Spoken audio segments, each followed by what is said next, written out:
Sejam bem-vindos a mais um programa da Prime TV. Obrigado, telespectador, pela tua audiência. Obrigado por esse encontro semanal que nós temos aqui na Prime para falar sobre negócios e sobre carreira. Tenho hoje a satisfação de receber o Antônio Américo Barbosa de Oliveira, mais conhecido como Tunico, que é sócio fundador da BR Advice. Tunico, prazer te receber. Obrigado por ter aceito o convite. Sei que a tua agenda é bem complexa e para mim é um privilégio, uma honra poder recebê-lo aqui no nosso programa para falar um pouquinho sobre a Advice e também sobre o mercado financeiro. Seja bem-vindo. Muito obrigado, Luciano. É um prazer estar aqui na Prime Leads, é um prazer estar com você, é um prazer a gente poder aí ajudar os telespectadores a entenderem um pouquinho do nosso movimento, das tendências de mercado. Muito bacana, muito obrigado pelo convite. Agora, como nasceu a BR Advice? Qual foi o propósito lá atrás que você idealizou para poder lançar essa organização que tanto sucesso tem acumulado aí durante esses anos, Tonico? Olha, Luciano, se você olhar um pouco o que acontece no mercado americano, ele é uma excepcional referência de movimento, né? Então, se a gente fizer um copia e cola do que existe lá fora, a gente já faz uma coisa incrível, né? Então, não precisa fazer uma coisa tão mais complicada do que só isso, né? Então, observe o que acontece lá, vai acontecer aqui. Tem só um tempo entre as culturas de desenvolvimento financeiro dos países. O Brasil é muito atrasado. Então, se você for um pouquinho calmo e ver que o que tem lá com alguns anos de atraso vai ter aqui e você se posicionar, você ocupa um espaço que não tem ninguém. Há 20 anos você já identificou esse mercado de fusões, aquisições e negociação de grandes empresas? Porque a gente está falando de 2 décadas, né? Quer dizer, muita coisa mudou, economia, conceito, cultura empresarial, e você fez uma aposta, ainda que você criou esse paralelo com os Estados Unidos, mas você tinha essa visão clara do potencial desse mercado?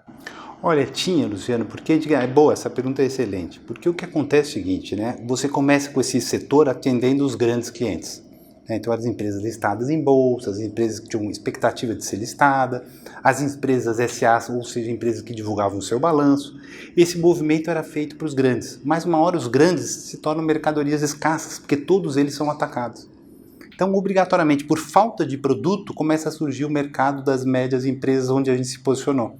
Se você perguntar, no começo foi fácil? Não, no começo foi difícil, porque não tinha cultura nenhuma, não tinha quase private equity, que são os fundos de investimento, era um mercado completamente desregrado, desconhecido e cheio de oportunidade. Né? Então, se você quer nadar numa piscina onde todo mundo põe um óculos lá e enxerga todo mundo nadando, isso é uma commodity. Né? A gente prefere pular no mar, água salgada, tira o óculos, se abre o olho não vê nada, se abre o olho o seu olho fica ardido, mas a oportunidade está escondida aonde é difícil. O dinheiro está dentro das coisas difíceis e é isso que a gente procura, do difícil criar uma oportunidade. E o portfólio se manteve o mesmo ou você foi acrescentando serviços no decorrer desses anos? Você foi acrescentando, porque no começo você tinha muito pouco comprador. Né? Além de ter pouco comprador, um mercado, do ponto de vista dos potenciais alvos, muito desconfiado. Né? Porque você está lidando com cultura, e cultura não é da noite para o dia que você vira o jogo. Né? Você tem um tempo de conversar com as pessoas, mostrar que isso acontece lá fora, mostrar que isso pode acontecer no Brasil. Então, o processo de cultura é um processo que, se você for entendendo que ela pode ser, e essa nossa conversa é excelente para isso, né? A cultura ela tem que ser disseminada. E só com a disseminação, como um veículo de sucesso que é esse seu, que a gente pode espalhar um pouco o novo. E o novo assusta no começo, né? O novo causa uma impressão de desconfiança, faz parte do show. Né? Então, se você quer empresariar, procure o novo, você vai achar uma janela lá. Tenha resiliência, tenha paciência. O roteiro do sucesso está em você desenvolver o novo. O velho já foi aberto. Agora, de novo, fazendo a comparação Brasil e Estados Unidos, esse mercado de fusões e aquisições, o que você pode dar proporcionalmente para nós, de volume, de tamanho, Tonico? Isso é uma coisa incrível, Luciano. Você imagina que os Estados Unidos, nós estamos num período pós-pandemia que chacoalhou o mundo inteiro, vieram juros altos, então a bolsa do mundo inteiro parou. Mas historicamente os Estados Unidos, ele abre um Brasil por ano, né? O Brasil tem 450 empresas listadas e os Estados Unidos lista 500 empresas por ano. Né? Então a bolsa americana é de uma pujança, são 160 países trabalhando o dia inteiro naquelas mercadorias que eles fazem 3 IPOs por dia. Né? O Brasil, no seu ano histórico, fez 50 IPOs. Então, justamente esse gap, né, esse ato de diferença é que é a oportunidade. Se a gente pular da Bolsa Americana para as quantidades de transações, aproveitando um tema que é parecido, né, Se a gente olhar a quantidade de transações de fusão e aquisição nos Estados Unidos nos últimos anos, ela supera 30 mil operações por ano.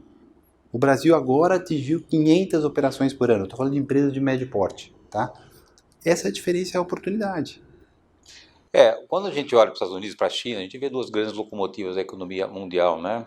O quanto isso pode ou não trazer de risco para os países emergentes, por exemplo, Tonico, que estão meio que plugados nessas duas grandes locomotivas? Olha, a China tem um mercado, sim. Bom, a China atualmente está enfrentando uma turbulência e antigamente a sua pergunta é muito correlata ao modelo que a gente costuma apresentar, que a gente apresenta Estados Unidos e BRICS. BRICS a gente teve que tirar a Rússia por questões óbvias, né? E a gente compara Brasil com China, Brasil com Índia também. Estou voltando um passo para trás para responder a sua pergunta. Então a China, ela tem 5 vezes mais operação que o Brasil por ano, a Índia tem 4 vezes mais operações de fusão e aquisição por ano, e depois vem o Brasil na lanterninha dos BRICS tirando a Rússia. Né? Se eu quiser fazer um comparativo em dinheiro, Luciano, a diferença é mais incrível. Né? Os Estados Unidos roda por ano 20% a mais do que o PIB do Brasil em operações de fusão e aquisição com médias empresas. O Brasil é 50 vezes menor. Então, quando a gente vê a diferença do PIB brasileiro para o PIB americano e a gente vê 50 vezes menos operações de um país para o outro, tem um espaço enorme para ser ocupado. Né? Porque o nosso PIB é 13, 14 vezes menor que o PIB americano, mas não 50 vezes. Aí tem um espaço. Quando se fala de fusões e aquisições, quem são os compradores mais potenciais desse mercado, Tonico?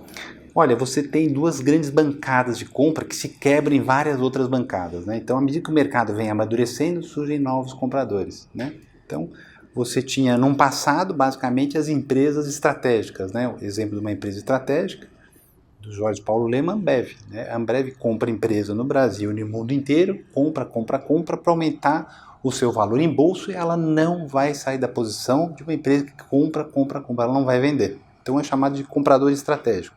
E do outro lado tem um comprador que é o fundo de investimento, que no Brasil começaram a chegar com mais força para o middle market no passado muito recente, 2010, 2011. Antes dessa data tinham muito poucos fundos de investimento. Então agora desembarcaram no Brasil, e claro que tem grande parte dos recursos vindos dos Estados Unidos, né, muitos fundos soberanos também. Então hoje a gente deve ter hoje no Brasil 130, 140 fundos. A BR Device hoje ela se posiciona mais do lado do comprador ou do vendedor? Olha, o nosso posicionamento é estar do lado de quem mais precisa do nosso serviço. O comprador é uma máquina de compra, já fez esse movimento um monte de vezes, ele conhece o jogo. Então a gente tem que estar do lado de quem não conhece. Quem não conhece, a gente está levando valor agregado e ele conseguir fazer frente a uma máquina de compras. Então, acho que a gente tem que se posicionar sempre aonde o nosso serviço é tido como um serviço novo, que a pessoa não conhece, e aí você está trazendo um conhecimento novo. Não adianta chegar para um comprador, né, como um fundo americano grande, que tem vários, e querer trabalhar do lado deles. Eu não estou levando valor nenhum, consequentemente eu não vou conseguir sobreviver naquela posição, entendeu? Falando de fusões e aquisições, o Brasil ainda é um oceano azul, né? E por que há tão pouco processos e operações de fusões e aquisições ainda nesse nosso país tão pujante, que obviamente a gente não está fazendo um paralelo nesse momento com os Estados Unidos, mas é um país com baita no potencial, né? Com pessoas empreendedoras, né?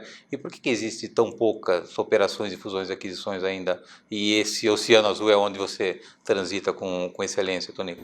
Olha, eu vou comparar o nosso mercado ao mercado de renda variável, que é a Bolsa Brasileira. Né? A Bolsa Brasileira tem agora mais ou menos 2,5% da população que opera em renda variável. Você fala, bom, o que isso tem a ver? Os Estados Unidos tem 70% da população operando em renda variável. Então, quando você enxerga essa diferença, tem um enorme potencial das pessoas verem que a Bolsa de Valores não é um mercado para fazer day trade, não é um mercado para entrar, para sair, mas é um mercado para entrar, para ficar. Isso é cultura. A mesma coisa acontece no nosso setor. Então a cultura ela não vira da noite para o dia. É um jogo, quando ela virar, ela vira com tudo. Mas demoram anos para esse processo apresentar. Então é medo, desconhecimento. Vai falar com um determinado empresário que tem sucesso no seu setor, ele domina a mesa, porque ele criou a empresa, ele é um fazedor de dinheiro, ele sabe tocar o negócio, e você chega com um discurso no qual ele não conhece. Ele não se sente à vontade. Ele não tem o comando da mesa. E isso assusta. Então, simplesmente por uma questão cultural, isso vai estar sendo melhorado. A gente está vendo uma melhora da quantidade de operações de fusão e aquisição no Brasil para as médias empresas, onde o dono é o acionista e o executivo da empresa. E falando do dono acionista, pela tua experiência nessa jornada de 20 anos, as principais dúvidas que eles têm hoje quando se fala em fusões e aquisições, Tonico? Olha, eu acho que a principal dúvida deles é saber se isso é sério ou não. Saber se isso pode andar ou não, né? Porque eles são tão conscientes da concorrência dele, dos produtos novos que ele tem que lançar, do marketing que ele tem que fazer, que ele olha para essa nova indústria que está nascendo e que está se tornando parte maior da rotina dos empresários e fala a seguinte palavra: caramba, o que eu tenho que fazer para conseguir ser reconhecido? Será que se eu fizer um processo desse eu estou queimando a minha empresa? Será que eu estou pondo a minha empresa numa vitrine e todo mundo vendo, né? Quer dizer, são coisas que é só o desconhecimento, que não tem importância. A gente serve para passar esse conhecimento e mostrar para ele por que não fazer, por que não ter a capacidade de comparar movimentos, né? Comparar quanto a empresa gera de resultado versus quanto o mercado pode marcar de preço. Você tem que ter essas duas bases comparativas, senão como é que você toma uma decisão? Eu não vou fazer, mas você nem conhece. Sabe, minha mãe sempre fala uma palavra bonitinha, né? Como é que você não come essa sobremesa? Se você não comer sobremesa, você não sabe se ela é gostosa. Né? Então não faça esse pré-julgamento, esse preconceito antes de conhecer um pouquinho mais, né? Tem um pouco de componente emocional nesse processo todo? Muito, muito. Minha família, minha dinastia, meu legado, isso tudo está ótimo, né? Mas a meritocracia do resultado ele tem que ser acima do poder. Né? Se você está num universo familiar e essa empresa distribui 20 milhões por ano de lucro, isso como um exemplo, por quanto o mercado te marca preço? Será que se o mercado te marcar 20 vezes mais que isso, você não está ganhando 20 anos de vida? Será que isso não deveria ser um instrumento que deve vir para a mesa, compartilhado com os acionistas, para você falar: nossa, entendemos a proposta que veio, entendemos comparando quanto a gente tem de lucro, porque uma coisa é lucro, Luciano, outra coisa é quanto você distribui desse lucro. São duas unidades. Outra coisa é qual é uma proposta que vem de mercado para a sua empresa. Se você compara um pouco esses dois cenários, você vai tomar uma decisão baseada em fatos. Isso é muito vencedor. Eu vou pedir a tua licença para o rápido intervalo. Na volta nós retomamos aqui o assunto e na nossa volta nós vamos falar com o Quentin, que é sócio do Tonico, que vai também contribuir nessa nossa conversa, acrescentando a sua experiência, a sua visão desse mercado de fusões e aquisições, também no sistema financeiro. Nós voltamos num instante.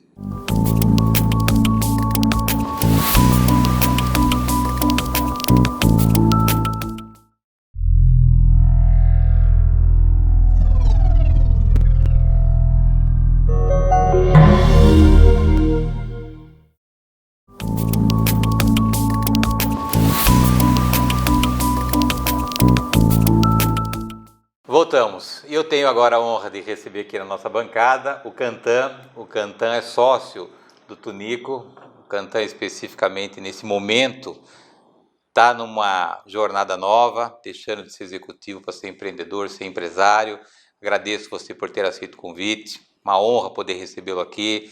Fiz o dever de casa, dei uma olhadinha lá no seu LinkedIn, vi lá o teu histórico profissional. Muito honrado de poder recebê-lo aqui no nosso programa e poder compartilhar não só a tua história, mas também esse momento que você está vivendo com o Tonico na BR e aquilo que você está trazendo como adicional naquilo que tão bem o Tonico já construiu como legado até aqui na empresa. Seja bem-vindo.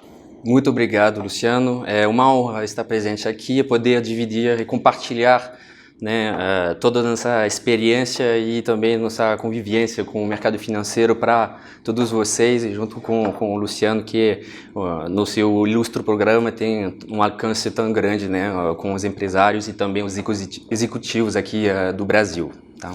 Agora, o telespectador deve estar curioso esse sotaque. De onde é esse sotaque? Esse sotaque é bem francês, né? O Cantan, meu sobrenome é Bourse, então não dá para esconder muito, não. É um francês bem enraizado agora no Brasil. Estou há mais de 10 anos no Brasil, com família feita aqui no Brasil. É muito feliz de estar aqui no Brasil e tentar participar com o crescimento e desenvolvimento, né, desse país maravilhoso e do mundo empresarial, né, como um todo. E como é que está esse momento especial da tua vida? Decisão de deixar de ser executivo de carreira, de sucesso, para poder empreender, uma nova jornada. ainda que você esteja do lado de um professor, mas mesmo assim, muitas coisas novas. Como é que você está lidando com essa nova situação na tua vida, Cantan? Perfeito. Então, passando um pouco do meu histórico, né, eu passei mais de 10 anos num grande banco brasileiro, que é o BTG Pactual, sendo responsável pela carteira de crédito proprietário, gerindo bilhões de reais e centenas de operações ao longo dos anos.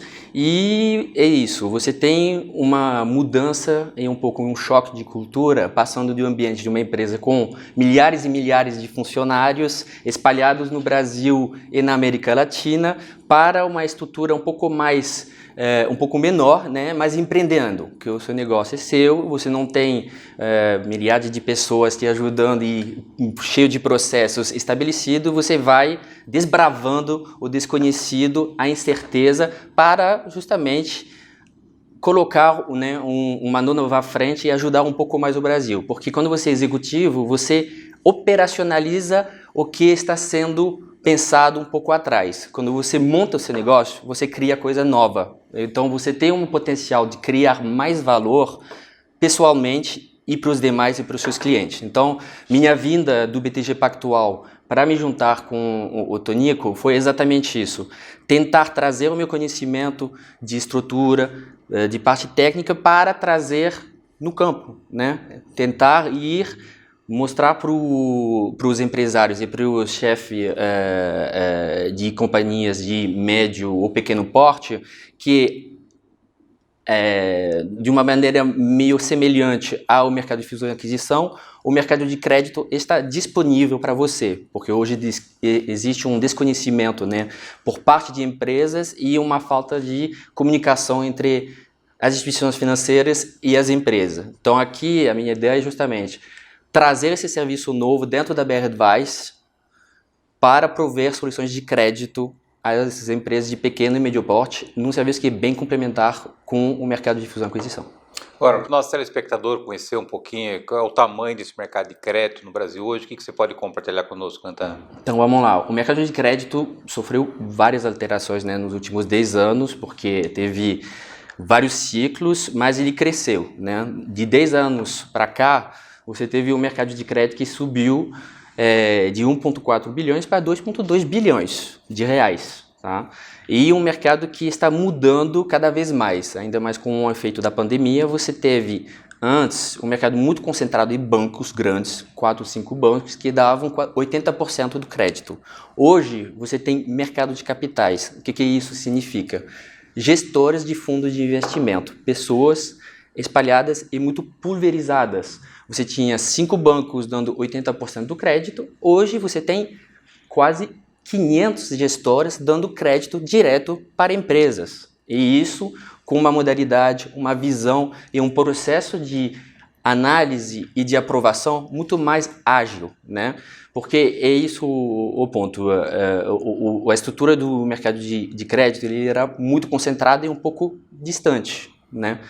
E nesse sentido, o mercado de capital traz um pouco de aproximação. É por isso que ele cresce muito e hoje você vê, e até ele pode até crescer mais, por quê?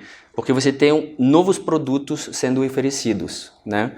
Você vê no banco, você recebe linhas de crédito padrão, padronizadas, operacionais. No mercado de capital, você tem algo que permite ter crédito com imóveis ou, por exemplo, com um produtor rural, através do produto de CRA. Né? Então, esse mercado hoje está se desenvolvendo muito, mas ainda está dentro de vamos dizer, um mercado um pouco mais concentrado para grandes empresas. Tá? Primeiro bloco, o Tonico fez um paralelo aí no mercado brasileiro e americano em relação a fusões e aquisições, né? Trazendo esse mesmo paralelo para esse mercado de crédito, o que você pode dizer para nós, fazendo essa comparação Brasil e Estados Unidos? Perfeito. A gente pega Estados Unidos porque é o tamanho continental, né? Que é bem comparável com o Brasil. Hoje, o Brasil, eu falei, o tamanho do mercado de crédito dobrou em 10 anos, mas ele representa, em termos de percentual do PIB, apenas 50%. Tá? É isso considerando para empresas e pessoas físicas. pessoas jurídicas, empresas, é apenas 28%. Nos Estados Unidos, ele representa 50%, né, do PIB, de um PIB muito maior do que o Brasil. Então, é isso. Isso porque se dá exatamente do mesmo jeito que o mercado de fusão e aquisição. Uma questão de cultura, tendo muito mais atores dentro do mercado financeiro que aproxima as instituições financeiras das empresas. E, além disso, ter mais atores que competem, né, com as instituições financeiras, trazem mais produtos, concorrência, e isso vai fazer o quê? Baixar a taxa de juros e melhorar as condições de empréstimos e de crédito para as empresas. Então, é exatamente isso. Os Estados Unidos o objetivo pode demorar, mas a gente sempre tem que olhar para frente, né? É bom crescer 2 vezes, mas a gente tem que olhar ainda mais longe, porque o Brasil tem muito potencial e até às vezes mais do que os Estados Unidos em alguns pontos, tá? Então é isso. Eu acho que é um ótimo paralelo e esse choque de cultura tem que ser feito com assessoria e aproximação entre os dois atores do nosso mercado, tá? Mercado brasileiro, como é que se comporta em relação à distribuição do crédito hoje, especificamente para pequenas e médias empresas, Cantan? Perfeito. Hoje em dia você tem mais ou menos uns 25%, 25% do mercado de crédito que é para médias empresas, tá?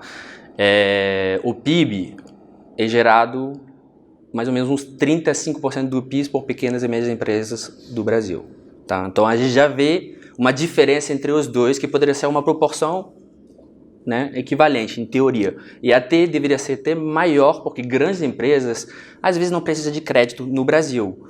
Vão fora, já fazem listagem nos Estados Unidos e podem chamar investidores estrangeiros que não entram, né, nessas estatísticas. Então, a gente vê que a pequena e média empresa hoje é um pouco desatendida.